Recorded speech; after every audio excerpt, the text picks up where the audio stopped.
Assalamualaikum warahmatullahi wabarakatuh. Hai, apa kabar anak-anak ibu semua? Semoga tetap semangat ya, dan kita selalu sehat sehingga dapat mengikuti pembelajaran daring kita setiap harinya. Kali ini ibu akan membawakan materi tema 2, subtema 2, muatan IPA dengan judul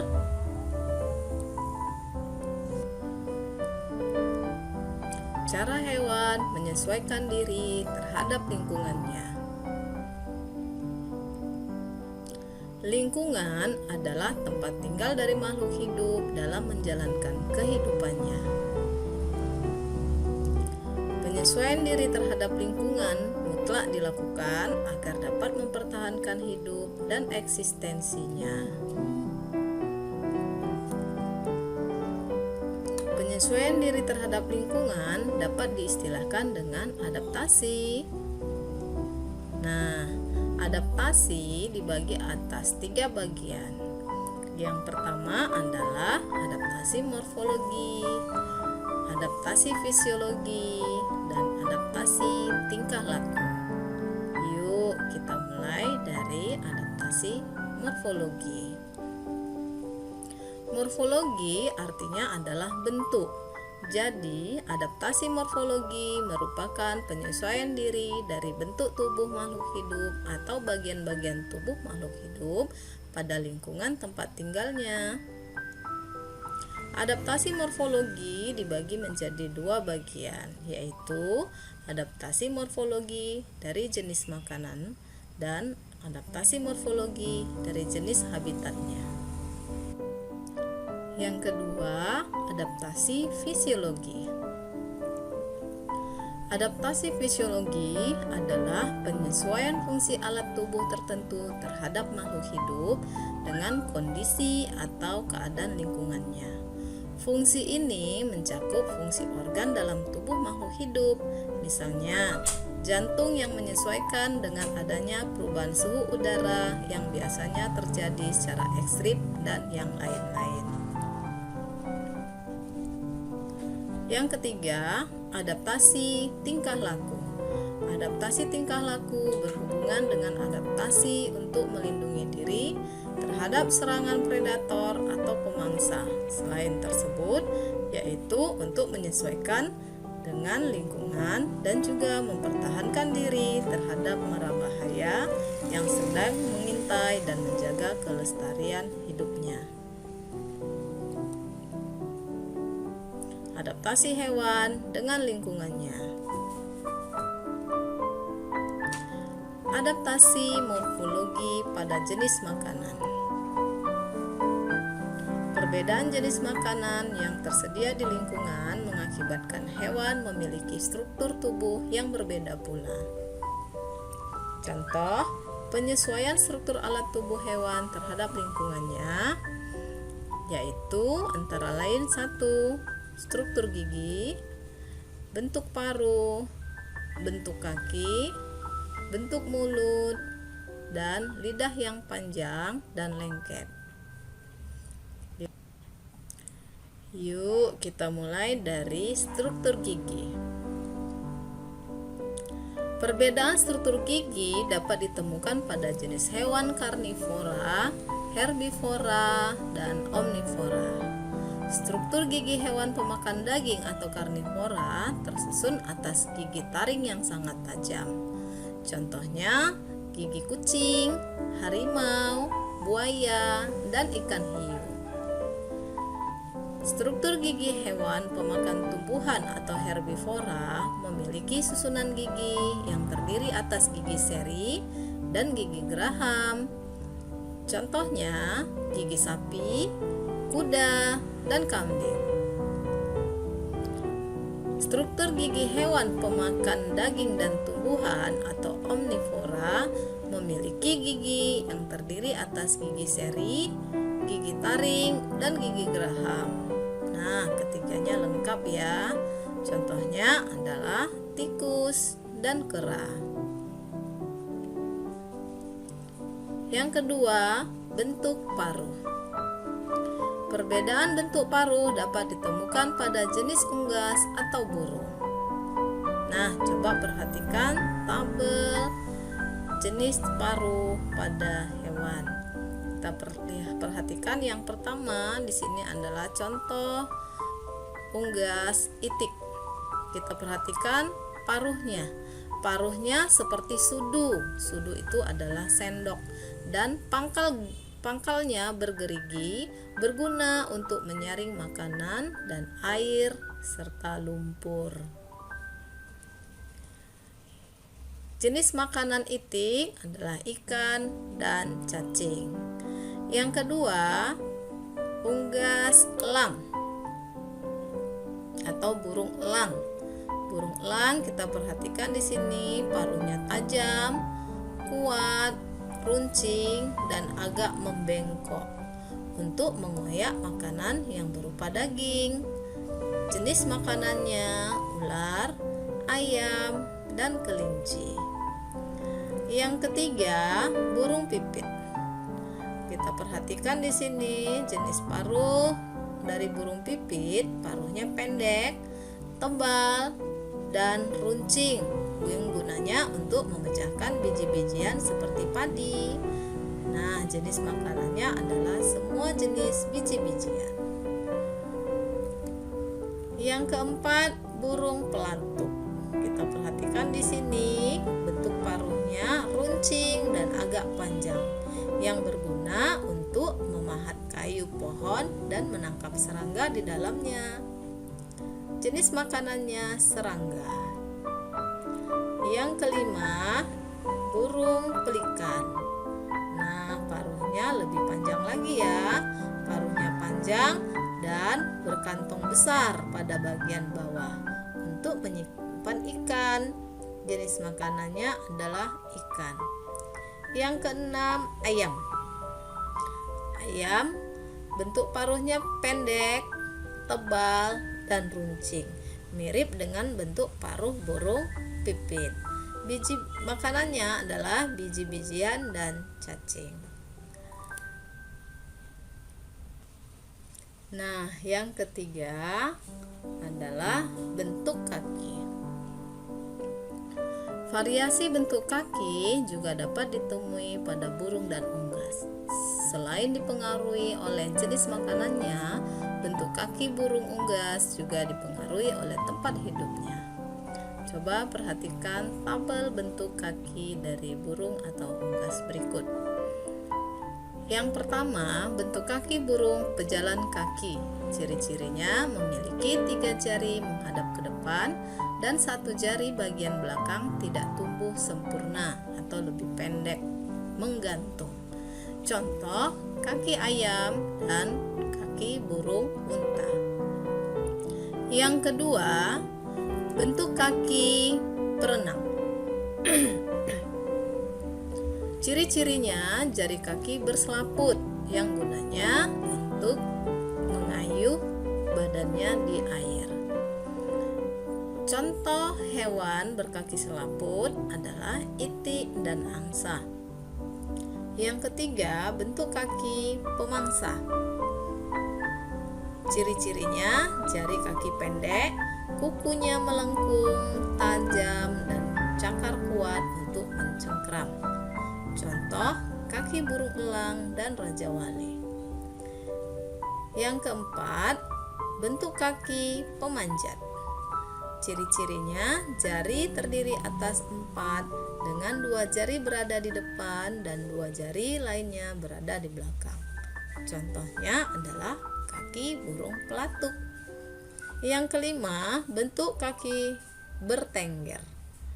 Ciri-cirinya jari kaki panjang dan telapak kakinya datar untuk bertengger di ranting-ranting pohon. Contohnya adalah kaki burung kutilang dan burung kenari.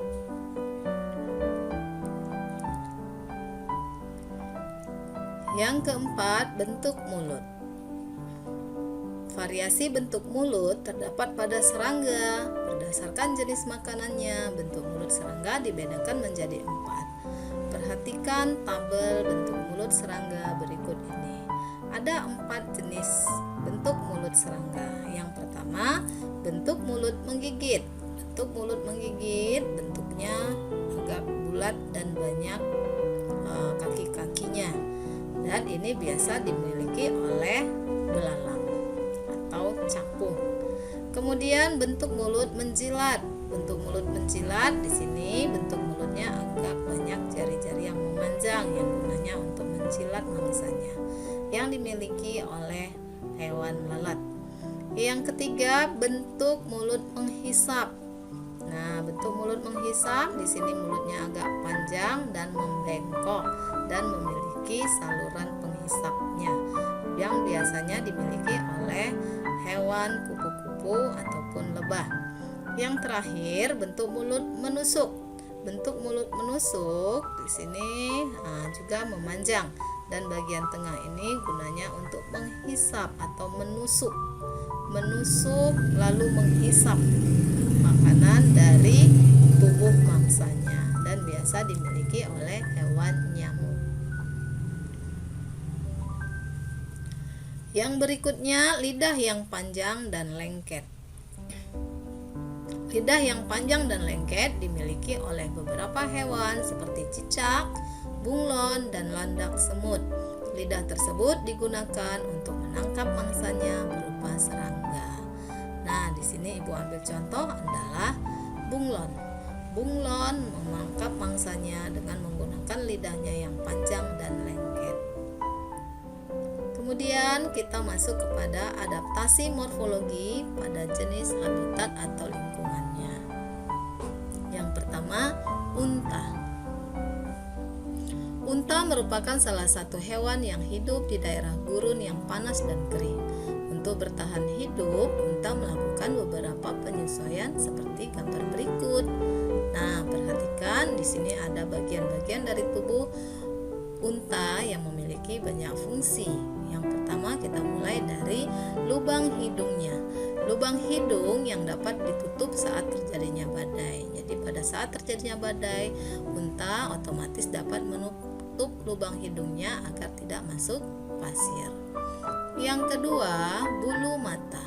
Bulu matanya sangat panjang untuk gunanya melindungi matanya dari pasir. Yang ketiga, rambut di punggungnya. Rambut di punggungnya melindungi diri dari panasnya sinar matahari. Kemudian di bagian punggung unta di sini terdapat bagian yang menonjol yang disebut dengan punuk unta yang berisi lemak yang berguna untuk menyimpan cadangan makanan. Yang kelima, kaki unta. Kakinya ini bagian kaki bawahnya, kaki yang tidak mudah terperosot dalam parit dan mampu bertahan pada suhu pasir yang panas. Kemudian kaki panjangnya ya di area ini ya yang Ibu tunjukkan. Ini kaki panjangnya berfungsi untuk menjaga tubuh agar tetap dingin dari panasnya suhu pasir di gurun. Kemudian yang terakhir, mulutnya. Mulut dan gigi yang bisa mengunyah tanaman berduri karena tanaman yang dapat tumbuh di gurun pasir adalah sejenis tanaman kaktus. Berikutnya adalah beruang kutub. Beruang kutub hidup di daerah yang sangat dingin di permukaan bumi, yaitu di kutub. Beruang kutub memiliki ciri khusus, yaitu berupa bulu yang sangat tebal yang berguna untuk melindungi dirinya dari cuaca yang sangat dingin. Mempunyai lapisan lemak sangat tebal berguna untuk melindungi tubuhnya dari udara dingin. Rambut putih dari beruang kutub dapat digunakan sebagai kamuflase agar tidak mudah terlihat oleh pemburu. Kamuflase adalah kemampuan yang dimiliki hewan untuk menyesuaikan warna atau bentuk tubuhnya dengan lingkungan sekitarnya. Yang ketiga, kelelawar. Nah, kelelawar memiliki fungsi ciri khusus ekolokasi, yaitu mengenali lingkungan dengan bunyi pantul atau sonar supaya tidak menabrak saat terbang atau mencari makan. Pendengarannya tajam untuk ekolokasi. Tidur terbalik untuk memudahkan terbang. Sayap memiliki cangkar untuk memanjat. Burung hantu. Burung hantu memiliki penglihatan dan pendengaran yang tajam serta peka untuk mencari mangsa di malam hari. Nah, perhatikan burung hantu berikut ya. Mencari makannya di malam hari dan tidur di siang hari. Makanannya berupa serangga, mamalia kecil, kadal, dan burung-burung kecil. Yang kelima, lumba-lumba. Alat pernapasannya adalah paru-paru. Oleh karena itu, kerap muncul ke permukaan laut jika ingin menghirup oksigen. Fungsi ciri khusus tubuhnya yang licin dan ramping sangat sesuai untuk berenang. Memiliki kemampuan ekolokasi dengan sistem sonar atau mendeteksi lingkungan dan makanan dengan pantulan suara. Bernapas melalui lubang yang ada di atas kepalanya.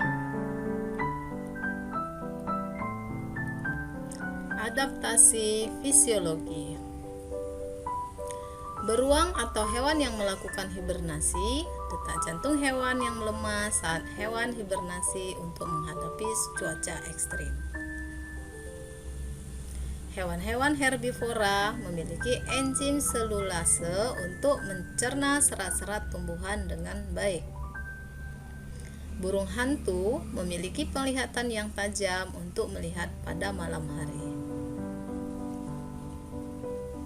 Rayap memiliki enzim selulase yang dihasilkan oleh flagellata dalam ususnya untuk mencerna zat selulosa makanannya yang berasal dari kayu. Nyamuk adalah hewan penghisap darah baik manusia ataupun hewan. Nyamuk memiliki zat antikoagulan untuk menjaga darah agar tetap cair. Adaptasi tingkah laku.